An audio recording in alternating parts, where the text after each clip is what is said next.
श्री राधे राधे। भक्तों, महापुरुषों के जीवन के भविष्य को ज्योतिष द्वारा कुछ अनुमान किया जा सकता है, लेकिन पूरा ज्योतिषी को भी सत्य का ज्ञान नहीं हो पाता है। अब आप सुन रहे हैं जिनका चरित्र, उनको बचपन में जय गोपाल गोपाल यही बोलते थे, लेकिन ये क्या पता था किसी को एक बालक आगे चल करके ललिता दीदी बनेंगे या सखी माँ बनेंगे।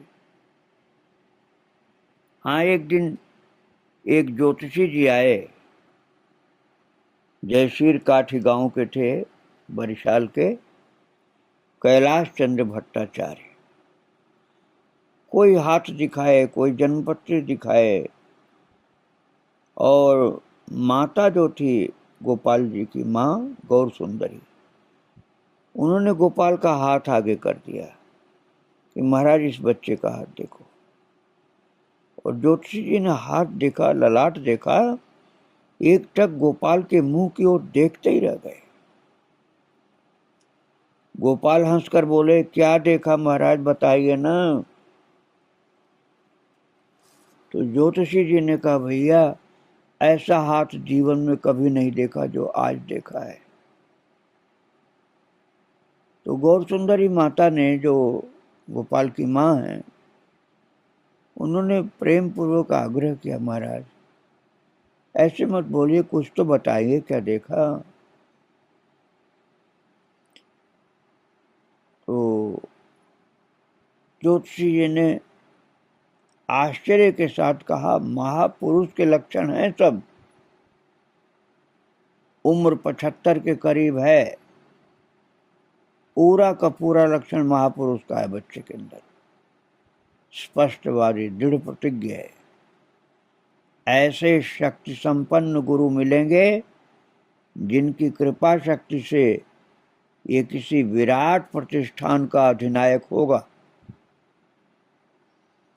गृहस्थ आश्रम में नहीं रहेगा।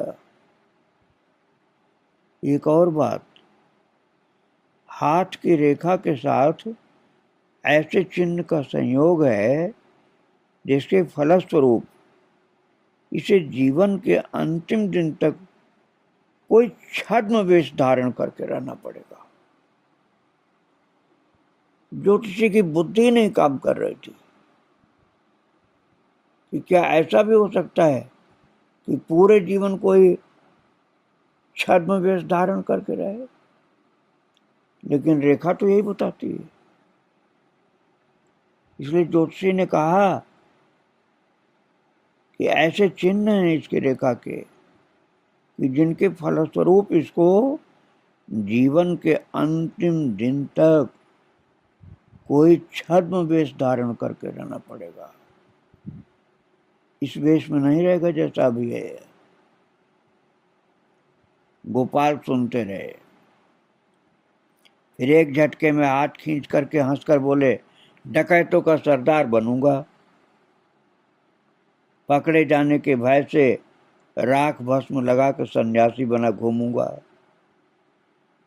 उससे भी काम नहीं चला तो घूंघट निकाल करके छिप करके घर के कोने में बैठा रहूंगा। और जो अनुमान हो सकता था वो गोपाल ने बता दिया। गोपाल के जीवन में संध्या, आसन, योगासन आज का विशेष स्थान था।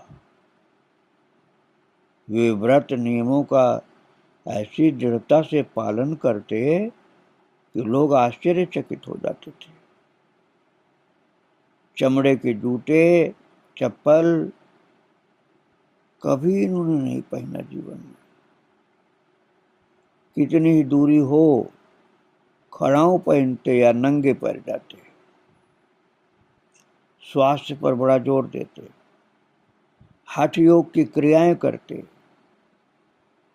दूसरों की भी बुद्धि में वही बात भरते, योग करो, आसन प्राणायाम करो।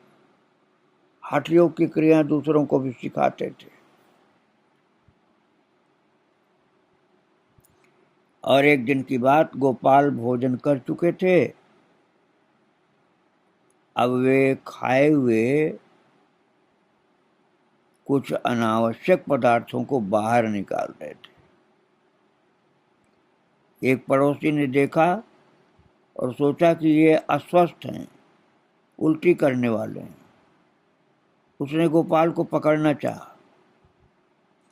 गोपाल के मना करने पर भी उसने नहीं सुनी और उनका सिर दोनों हाथों से पकड़ लिया।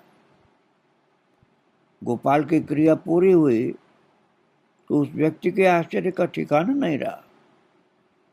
बड़े विस्मय के साथ बोला, वाह रे वाह, जल के साथ सिर्फ छौंक बघार वाली कोई चीजें निकली, दाल भात कुछ नहीं निकला। गोपाल ने हंसते हुए कहा, अरे भाई, मैंने उल्टी नहीं की है, कुछ अनावश्यक चीजें निकाल दी हैं बस। पेट में रहती तो लाभ कुछ भी नहीं करती, बस अम्ल बढ़ाती, जिसको एसिडिटी बोलते हैं, कि एसिडिटी बढ़ाती पेट में। तो संयोग की बात, ये भद्र पुरुष लंबे समय से अम्ल रोग से पीड़ित था। अम्ल अर्थात खटास, पेट में खटास, जिसको एसिडिटी बोलते हैं, वो बढ़ जाती है, उसी को अम्ल पित्त भी बोलते हैं। तो वो आदमी जो देख रहा था वो अम्ल रोग से पीड़ित था और गोपाल से यौगिक क्रियाएं सीख कर अपने को रोग मुक्त कर लिया। गोपाल योगासन के विषय में कहते, इससे देह की जड़ता दूर होती है और वात रोग में लाभ मिलता है। और उपनयन संस्कार के पश्चात गोपाल ही ठाकुर जी की सेवा पूजा करने लग गए थे। कुल देवता थे श्री लक्ष्मी जनार्दन और श्री नारायण। नारायण वास्तव में नारायण शिला के रूप में थे, जिसे शालिग्राम भी कहते हैं। तो गोपाल की सेवा परिपाटी देख करके घर के आस पड़ोस के लोग मुग्ध हो जाते थे। इतना भाव से, प्रेम से सेवा करते थे भगवान की। ठाकुर की सुंदर साज सज्जा, वेशभूषा सभी का चित्त आकर्षित करती थी। लगता जैसे गोपाल की सेवा के द्वारा ठाकुर जी बहुत प्रसन्न रहते हैं।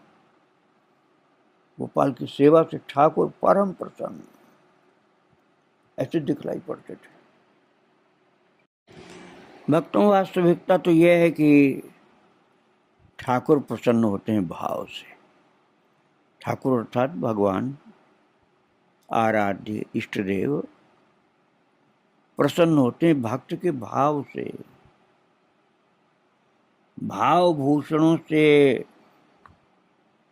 वे जितने जीवंत और मुखर होते हैं, उतने स्थूल वस्त्र अलंकारों से नहीं।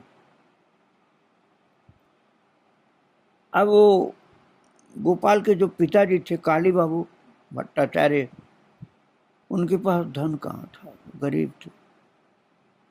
उनकी संपदा तो मन में भरी थी, अर्थात आंतरिक संपन्नता थी, बाहरी नहीं। वे उस मन को लेकर अपने हाथों से ठाकुर सेवा करके ही तृप्त होते थे। दूसरे से सेवा पूजा करानी पड़ती तो बस उतनी जितनी आवश्यक हो। अर्थाभाव के कारण ठाकुर की साज सज्जा में ऐश्वर्य उतना नहीं रहता था, क्योंकि उसके लिए तो पैसा बहुत चाहिए। सादा वस्त्र रहता था, लेकिन भाव बहुत होता था। और माधुर्य का प्राचुर्य और छटा दर्शकों को मुग्ध कर देती।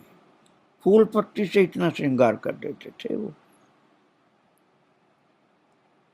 सामान्य साज सज्जा में ठाकुर उतने जीवंत हो उठते कि दर्शकों की आंखें हटती नहीं थी। एक तक छवि का दर्शन लोग करते थे। काली बाबू का ये भाव सौंदर्य ही मिला था गोपाल को, अर्थात बेटे को भी बिल्कुल पिताजी की तरह से भाव प्राप्त हुआ, बल्कि कुछ पिताजी से भी ज्यादा आप कह सकते। एक दिन गोपाल को पूजा करते बहुत देर हो गई। उनकी काकी माँ झांक करके देखे तो चौंके। बाप रे, गोपाल पद्मासन की मुद्रा में आसन से एक हाथ ऊपर, अर्थात जमीन पर नहीं था गोपाल। पिताजी से आगे हो गई भक्ति। काकी माँ ने देखा कि गोपाल अपने आसन पर नहीं बैठा है, आसन से ऊपर, अर्थात जमीन छोड़कर आकाश में, और एक हाथ ऊपर, मतलब 1.5 फीट। शरीर बिछाए हुए आसन पर नहीं था, 1.5 फीट ऊपर उठा हुआ था वो। तो दौड़ी गई गौर सुंदरी देवी के पास, अर्थात गोपाल की मां के पास। उन्होंने सुनकर बताया कि ऐसा प्राणायाम से होता है। सावधान भी किया, और इस अवस्था से कोई प्रकार की बाधा न पहुंचाए उसको। इस अवस्था में कारण किसी प्रकार की प्रतिकूलता के जो श्वास में व्यवधान और विशेष अनिष्ट की संभावना रहती है, इसलिए कोई बाधा नहीं डालनी चाहिए। गोपाल का स्वभाव ऐसा था कि सभी उम्र के बच्चे उनके साथ निसंकोच उठते बैठते थे। गोपाल उन्हें अच्छी अच्छी बातें सिखाते, कभी कभी पहेलियां भी सुनाते। उन पहेलियों को समझना बच्चों के लिए तो कठिन होता था, लेकिन फिर वो समझा करके उनके मन को प्रसन्न कर देते थे।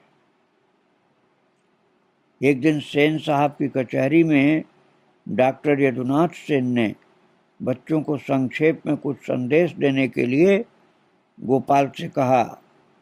तो गोपाल बोले, चाइवे कम निवे बेसी, अर्थात दिए कम राखवे बेसी, तबे जीवन सुखेर होवे। मतलब ये था कि चाहना कम, लेना अधिक, देना कम, रखना अधिक, तभी जीवन सुखी होगा। अब जो संचय करोगे वही होगा शेष जीवन का संबल। जो संचय करोगे, बचे हुए जीवन का सहारा वही होगा। भला बच्चे कैसे समझेंगे इन पहेलियों को? गागर में सागर है। कोई कहता कि समझ में नहीं आया, तो गोपाल उत्तर देते, अरे समझेगा समझेगा, जल्दी मत कर, और थोड़ा बड़ा हो जाए तब समझ में आएगा। अभी इतना ही समझ ले कि देने से पहले भंडार भर लिया जाए तो जितनी खुशियां दे सकते हैं, अभाव का कोई डर नहीं रहता है। इस तरह से उत्तम कोट की भावना होनी चाहिए। इतना ऊंचा भाव था गोपाल का भक्तों। और काली बाबू के परिवार में प्रतिवर्ष जन्माष्टमी और कई पर्वों पर, उत्सवों पर रास और लीलाएं संपन्न होते थे। परिवार के अथवा देशाचार के अनुसार दोल के अवसर पर परिवार के ठाकुर जी को हिंडोले में बैठा करके गांव की परिक्रमा की जाती थी।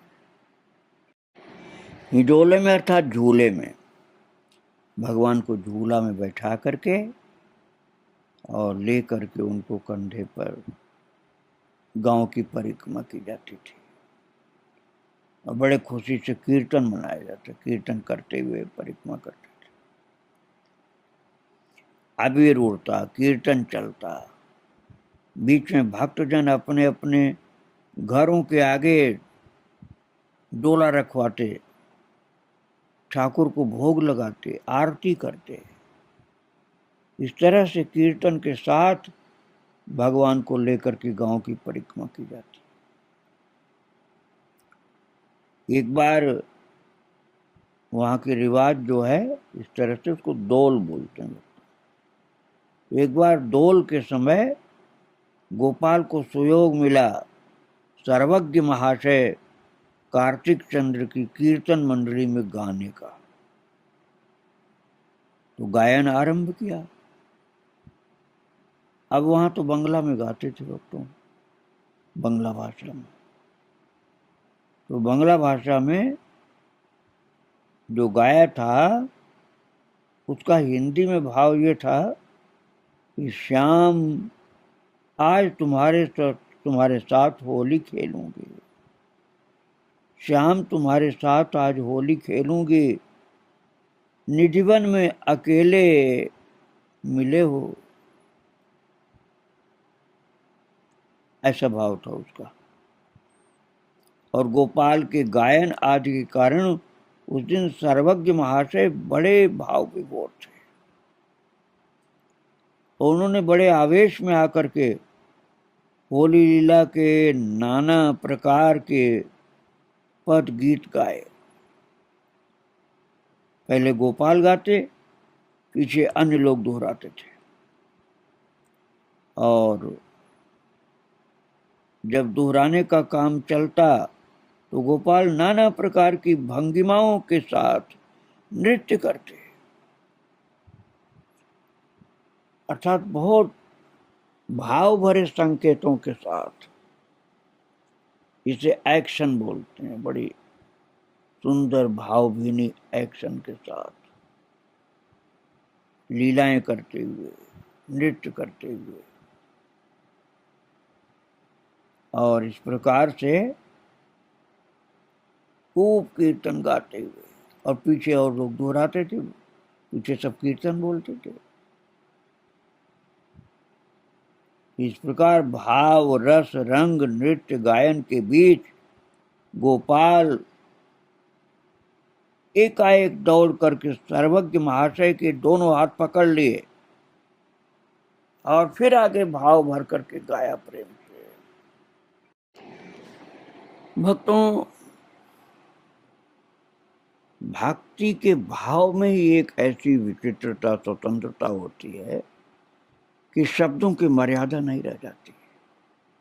प्रेम की अधिकता के कारण शब्दों की मर्यादा नहीं रह जाती। और गोपाल ने जो गाया था वो गाया तो बंगला में था, और बंगला में कहा था, आज शास्त्री पाबे निठुर काला। मैं हिंदी में बताऊं आपको, तो ये उसका भाव था कि उस दिन तो खूब भाग निकले, पर हे निठुर कालिया, आज सजा भुगतोगे।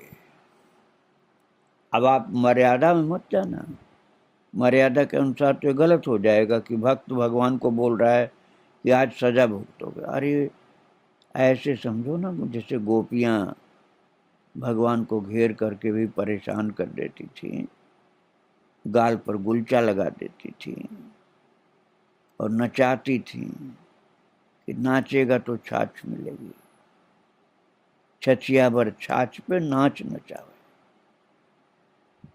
ऐसे ही प्रेम की बात है भक्तों। प्रेम में मर्यादा नहीं रह जाती, नियम सदाचार और आदर्श ये सब नहीं होता, प्रेम ही प्रेम रहता है। इसलिए गोपाल ने जो गाया बंगला में, उसमें यही कहा कि उस दिन तो भाग निकले तुम, पर हे निठुर कालिया आज सजा भोगतोगे। और उत्सव में आए इस नए मोड़ ने कीर्तन मंडली में एक विचित्र आलोड़न जगा दिया। लोग हरि हरि ध्वनि करने लगे और सर्वज्ञ महाशय जो थे, वृद्ध थे वो, उनको महाराज देह कंप पुलक ये होने लगा, शरीर कपकपाने लगा, पसीना छूटने लगा, पीला हो गया, आंसू से आंखों से आंसू की पिचकारी निकलने लगी।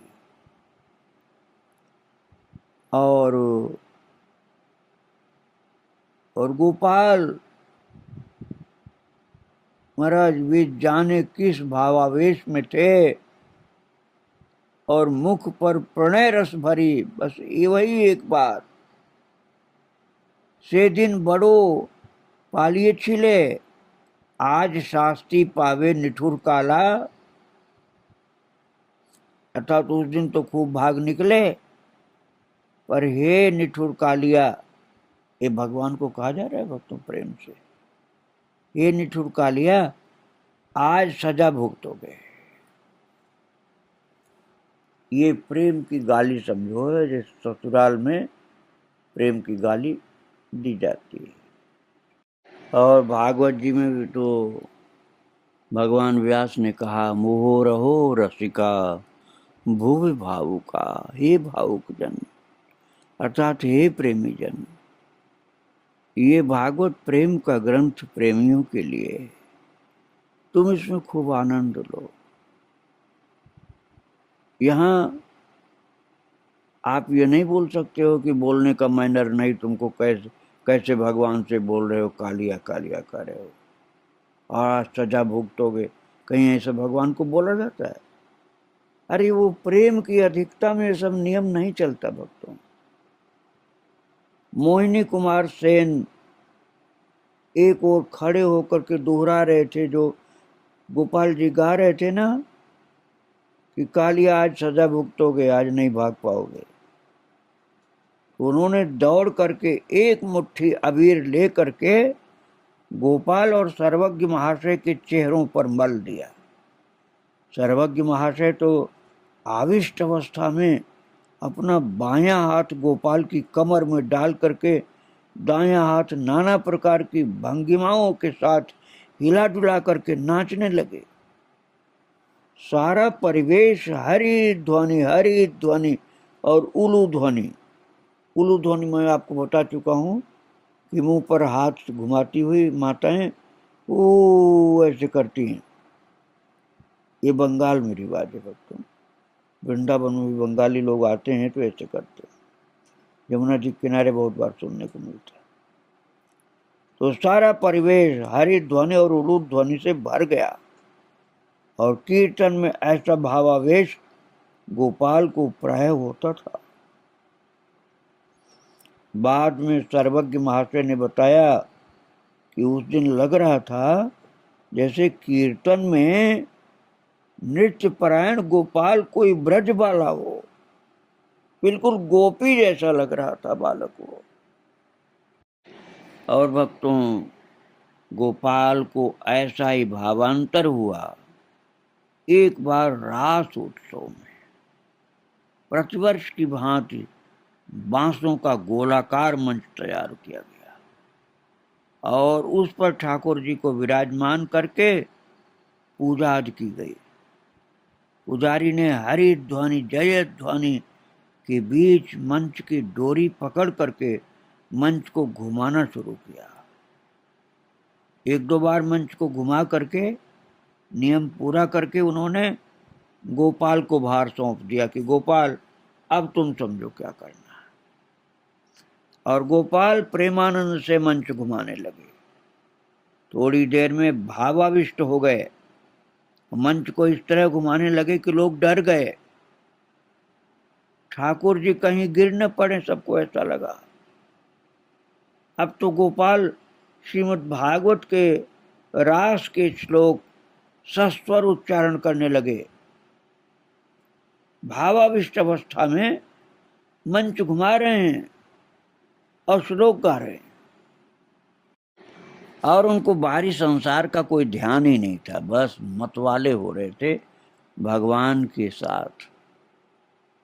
और निर्धारित समय बीत गया, पर कौन रोके और कौन टोके, वो तो मस्त हो रहे थे। उनके मुंह से लीला श्लोकों की जो मधुर आवृत्ति हो रही थी वो भक्तजनों को बड़ी प्रिय लग रही थी। पर उत्सव का समापन तो होगा ही। चाचा जी ने प्राय जबरदस्ती उन्हें हाथ पकड़ करके रोक लिया और ठाकुर जी को उतार करके 108 कलशी जल से अभिषेक करा करके शेष पूजा कार्य पूर्ण किए। लेकिन महाराज गोपाल अब भी भावावेश में ही थे और रासलीला की व्याख्या करते करते मूर्छित हो गए। और जब चेतना हुई तो पूछने पर बताया किसी सुसज्जित उद्यान में राधा गोविंद का नृत्य विहार देख रहा था मैं। गोपाल ने बताया कि मैंने देखा है ये। क्या देखा? किसी सुसज्जित उद्यान में राधा गोविंद का नृत्य विहार, चारों ओर असंख्य गोपियां युगल को अर्थात राधा कृष्ण को घेरे हुए नृत्य कर रही थी, गा रही थी और हर्षद ध्वनि कर रही थी। और हठात ये लीला लुप्त हो गई।